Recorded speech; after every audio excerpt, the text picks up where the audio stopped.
大家好，这里是泥人的黑噪音。先说结论，当我们谈论比亚迪这家车企有可能成为一个巨大的雷的时候啊，另一家车企却率先有可能要爆雷，是谁呢？就是蔚来。这家公司呢，现在岌岌可危，它很有可能将会成为中国新能源产业倒下的这个多米诺骨牌的第一块骨牌。欢迎来到本期节目。那么蔚来这家公司，它曾经有着无上的荣耀，它曾经被誉为中国的特斯拉杀手，是特斯拉的第一竞争对手。它一向是以高大上的形象，以这个巨量的研发费用和自己的核心科技而著称，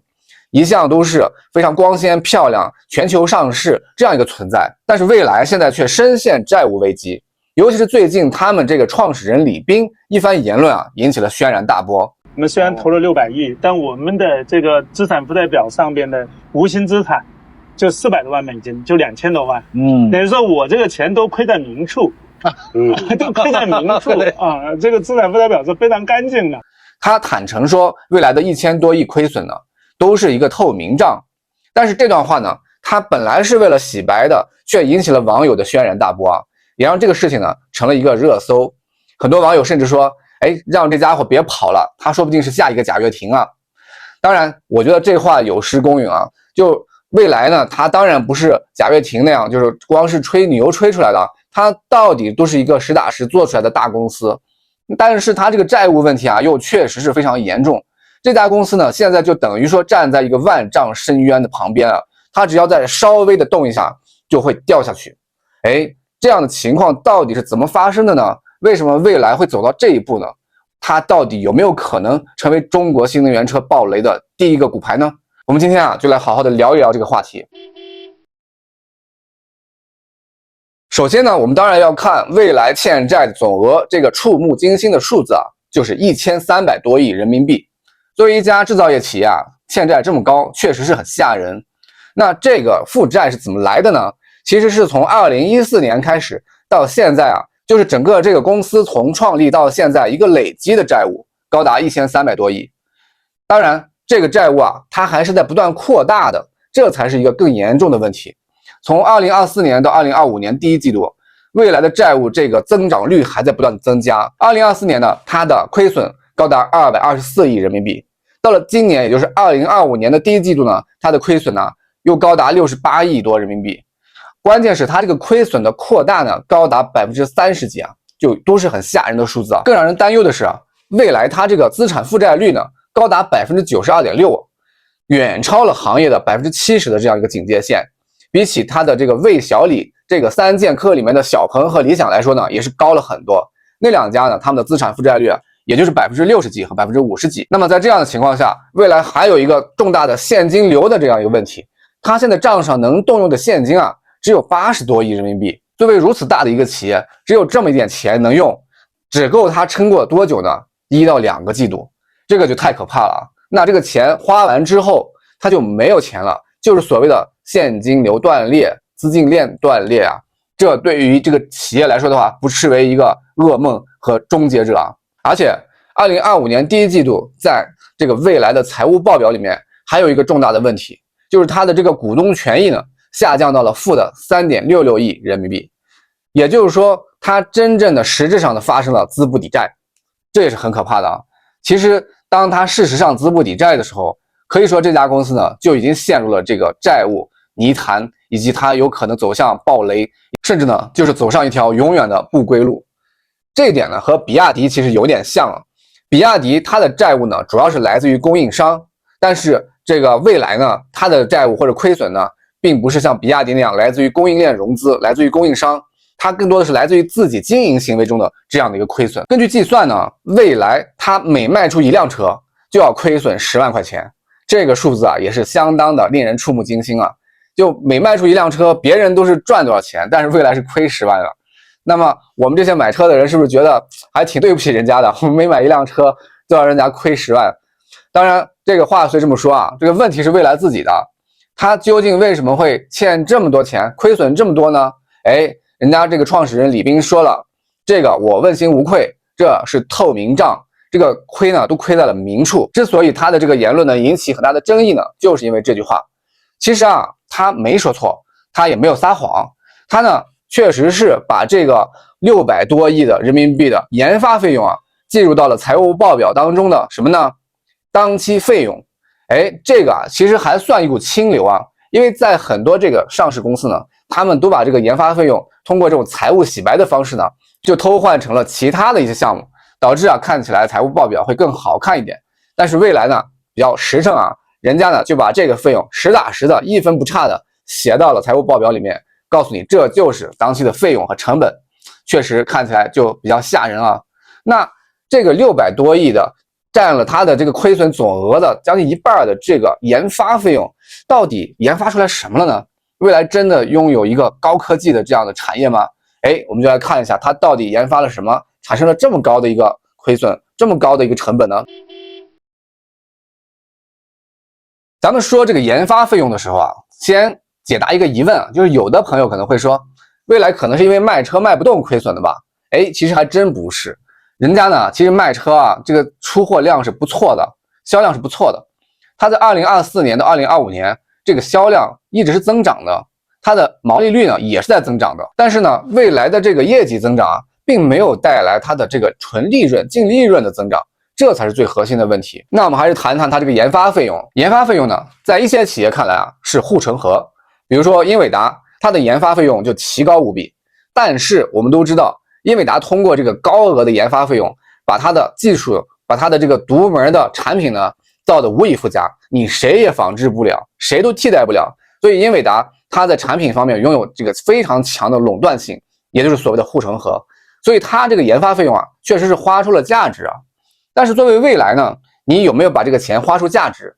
这就是一个很大的问题。所以对于有些不好的公司来说呢，高额的研发费用它就成了严重的负担，而不是护城河了，甚至呢就成了它的沉没成本。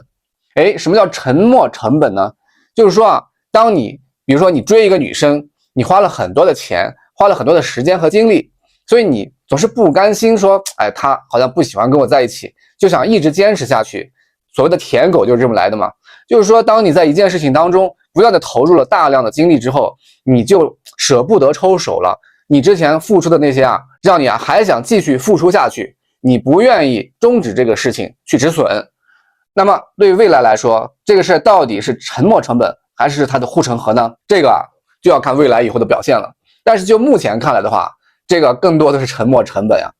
因为李斌呢，他是一个理想主义者，未来的这个企业气质呢也一向如此，就是重视研发和自有的技术。所以说他做出来的这个技术啊，确实是还不少。未来一向都把技术自研当做战略核心。2024年呢，未来全年研发支出是134亿元，占总营收比的比重啊高达20%。2025年的第一季度单季研发也达到了31.8亿元人民币啊，同比增长了11%。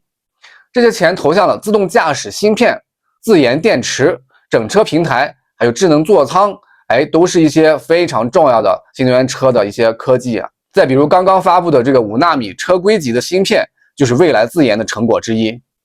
那么问题也就来了，这么多的投入，什么时候才能变现呢？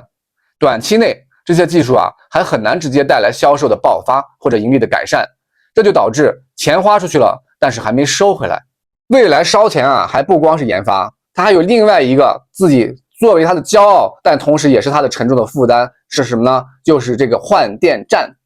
换电站呢，是未来的独创，它是试图在这个公路中间呢建一些所谓的换电站，它比传统的这种充电桩，现在所谓的这个超充桩啊，都要效率更高。它在3到5分钟之内就能帮助这个新能源车换一次电池，这个速度啊确实是非常快的。但是这个快是有代价的，未来啊投入了250多亿去建这个全国各地的换电站，现在已经建了有3000多个换电站了。但是它这个独门的创举还没有被业界所完全承认，尽管说现在已经有吉利啊的一些车企也愿意加入这个网络这个模式，但是并没有真正的成为整个行业的一个共识，也是一直受到诟病和怀疑。因为什么呢？它这个投入太大了，它一个换电站就要投入100多万人民币，那当他们不断的建几千个的时候，这个钱呢就是非常巨量的一个投入了。这个钱呢是实打实要砸进去的，确确实实是在烧钱啊。关键是什么呢？这些换电站啊，它的维护成本还很高，它这个盈利模式呢又很差，它本身赚不到多少利润，就成了一种净投入，所以它一直不被看好的也有这个原因。现在，当特斯拉不断的发展它的这个超级充电桩的时候啊，换电站究竟行不行，也一直受到行业的各种质疑。李斌他带领着蔚来想要继续走下去，走自己独特的这条换电站的路，他只能默默的扛着这个重担前行，这个是非常不容易的一件事儿。那除了这个研发费用，还有它的这个换电站造成的沉重的财务负担之外，它还有另外一个沉重的负担是什么呢？就是它的管理费用和销售费用啊，实在是太高了。蔚来作为一个高大上的公司，这里呢我就不得不说我的个人的一个经历啊。我在国外留学的时候呢，见到过很多这个非常有钱的或者追逐这种时尚现代的电子产品这样的朋友呢，他们呢提到蔚来都是知道的啊。他们跟我说，我知道你们中国那个 NIO 那个车很漂亮。当时我还很困惑，我说你怎么知道这个 NIO 呢？这个牌子挺小众的，或者说就中国品牌在国外其实认知度并不高。所以从这件事情呢就能看出来，其实这个 NIO 也就是蔚来呢，它在这个全球化方面做的确实不错。它的这个外表漂亮，它的营销模式的这种光鲜亮丽呢，肯定是起到一个很大的作用啊。但是我们要说，这背后的代价也是巨大。那么当各地的这个 NIO House 建了有很多漂亮的样子给我们看的时候，我们确实体验到了一种高大上和美感，但是呢，后面都是哗烧的钱啊。这种销售和管理费用对于一个新能源车企来说是相当奢侈的。为什么呢？因为中国甚至包括全球的这个新能源车，现在全都是在大打价格战啊，大家都在想办法保住饭碗，去压缩成本，去从这个不多的利润里面再抠点出来的时候，蔚来倒是真奢侈啊，还在这种光鲜亮丽漂亮的这个方面去不断的烧钱，玩这个高大上的路线啊，确实是一个在大家都吃不上饭的时候还要去搞山珍海味这样的一种感觉。当然你不能说蔚来这样就是错的，但是呢确实这三座大山呢都给它形成了一个巨大的财务压力，从研发到它的换电站到它的我说的这个营销费用，都不断的给它增加着这种额外的成本，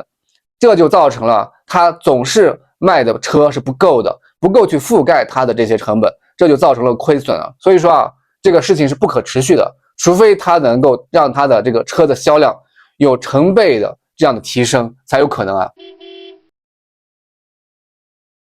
那么面对蔚来的这样一个站在万丈深渊旁边的非常可怕的境地，他们的创始人李斌为什么还显得那么淡定呢？他还在笑眯眯的跟网友说，没事儿，咱们这账是透明的，你们不用担心。他的底气啊，来自于自己对未来的计划和期待是什么呢？就是在2025年，也就是今年的第4季度呢，他会让蔚来扭亏为盈，这是他的豪言壮语啊。究竟能不能实现呢，是另一码事儿，但是他确实是这么计划的。他的底气呢，倒也有，来自于3个方面。第一个方面呢，是他们的销量增长呢，会带来毛利率的不断的上升，会慢慢的覆盖之前的这些成本。第二点呢，是他们在不断的降本增效，这个降本增效呢，也会压缩很多的成本。第3个呢，就是吉利啊这些汽车厂商，他们也在加入这个换电站的网络。慢慢的呢，他认为换电站还是会成为一个主流的模式。当这个模式成功的时候呢，蔚来也就成功了，因为越来越多的车主就会去买蔚来的车，去参与到这个换电站的这样一个模式当中。那他说的这3点能不能实现呢？我觉得啊，都有点悬呢。对此呢，我是这么看的，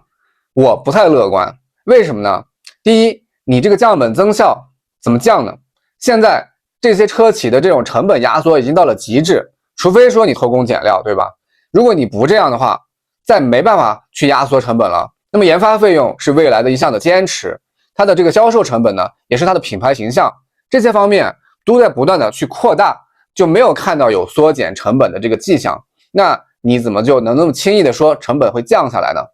还有一个就是通过销量的提升，提高毛利率，但是这个事儿啊也很难实现。首先，现在车企之间的价格战已经如火如荼，新能源车的竞争啊已经到了你死我活，大家都不断的从对方那里要抢地盘这样一个地步。这时候你还要跟这些厂商去抢份额或者说抢利润，这个太难了啊。那么你就看不到有太多的优势，说能让你的销量有成倍的这种质的提升。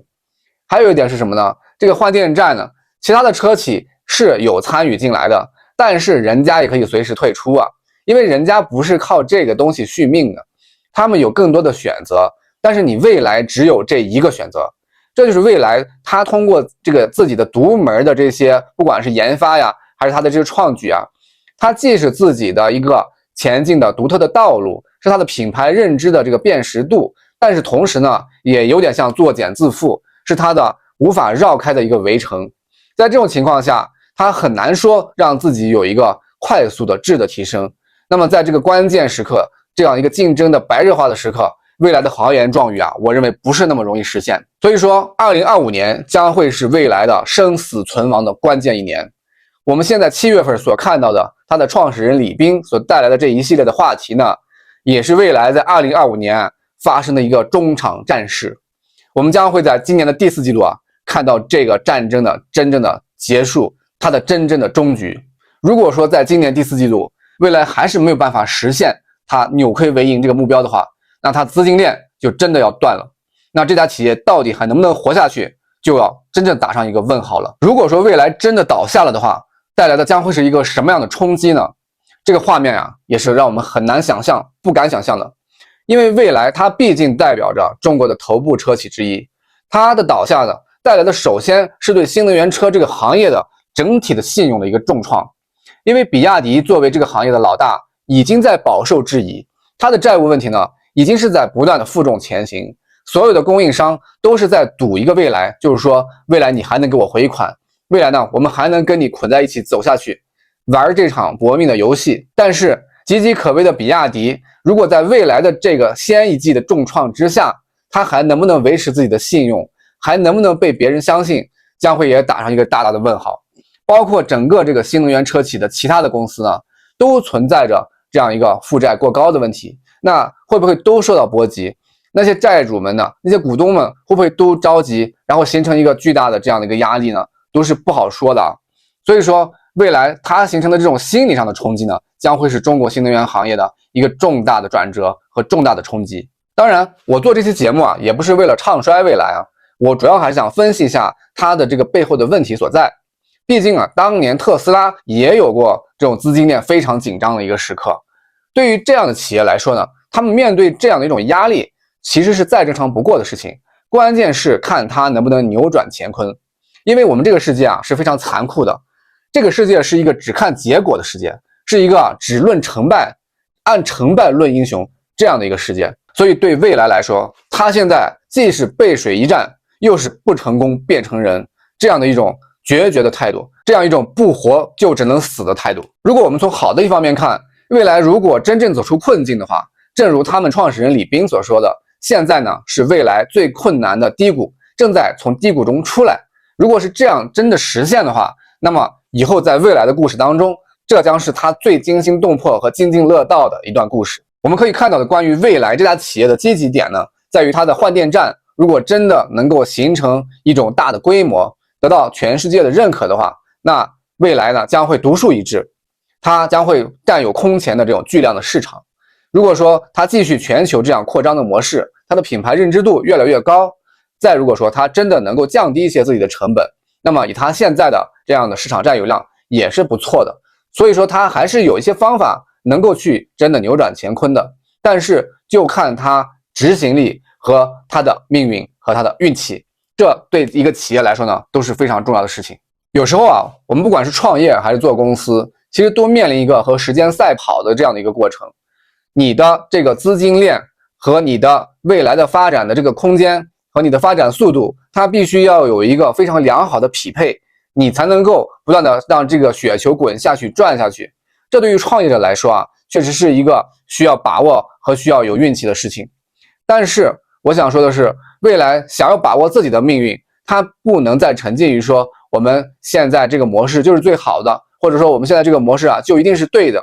它必须要扭转一些自己的思维，如果没有改变一些思维去审时度势的话，我觉得它这条路啊真的不太好走下去。因为时间太紧迫了，距离第4季度只有2个季度，这个时间呢对于一家企业来说就是一瞬间的事情，它的烧的钱呢一瞬间就会烧完，到时候会有什么样的结局？现在的未来呢就像他们自己造出来的一辆车，正在踩满了油门向前全力冲刺，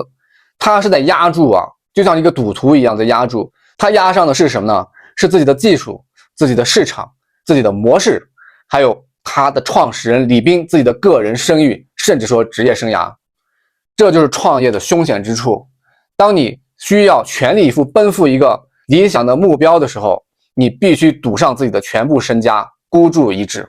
一句话，2025年的第4季度不但是未来的生死局，可能也是中国新能源车的一个鬼门关。那么未来这家企业还有中国的新能源车产业究竟是能冲破黎明走向一个坦途呢，还是会就此坠入深渊万劫不复呢？让我们拭目以待。今天的节目呢就到这里，也欢迎大家在评论区说出你对于中国新能源车还有蔚来这家公司的自己的看法，还有你所知道的一些内幕。也希望大家能够多多点赞转发来支持我们的频道。我们的频道呢成立才几个月，还需要大家的支持呢才能够发展的越来越好。那今天的节目就到这里，谢谢大家。